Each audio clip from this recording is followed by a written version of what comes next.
এক সিম থেকে অন্য সিমে মিনিট গিফট করতে পারবেন 1 মিনিটের মাধ্যমেই। সেটা কিভাবে সম্ভব ফোন স্ক্রিনে আপনাদেরকে দেখিয়ে দিচ্ছি।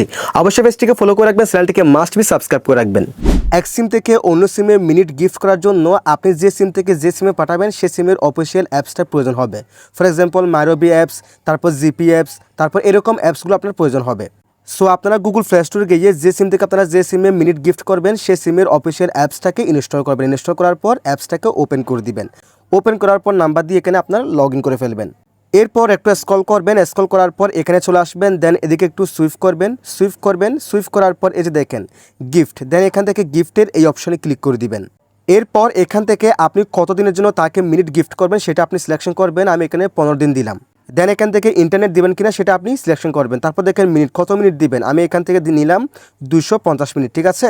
দেন এখান থেকে এসএমএসটাকে 0 করে দিব। দেন এখান থেকে বাই প্ল্যান এই অপশনে ক্লিক করে দিব। এবার এখানে মোবাইল নাম্বারের জায়গায় আপনি যে মোবাইল নাম্বারে বা যে রবি নাম্বারে আপনি মিনিট গিফট করবেন সে নাম্বারটি এখানে দিয়ে দিবেন। নাম্বারটি দেওয়া হয়ে গেলে দেখেন এখানে টাকা দেখাচ্ছে, কত টাকা কাটবে, 175 টাকা কাটবে, এবং দেখেন এখানে কত দিনের জন্য সেটা দেখাচ্ছে এবং কত মিনিট সেটা এখানে দেখাচ্ছে। দেন এখান থেকে বাই নাও এই অপশনে ক্লিক করলে সাথে সাথে সেই নাম্বারে মিনিটগুলো গিফট হিসেবে চলে যাবে। তবে একটা কথা আছে, এই যে 175 টাকা কিংবা যা টাকা কাটে সেটা আপনার ফোনের সিমে ব্যালেন্সে থাকতে হবে।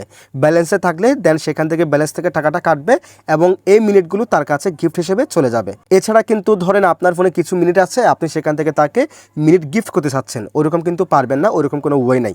এইভাবে আপনি চাইলে খুব সহজে যে কাউকে মিনিট গিফট করতে পারেন। That's it.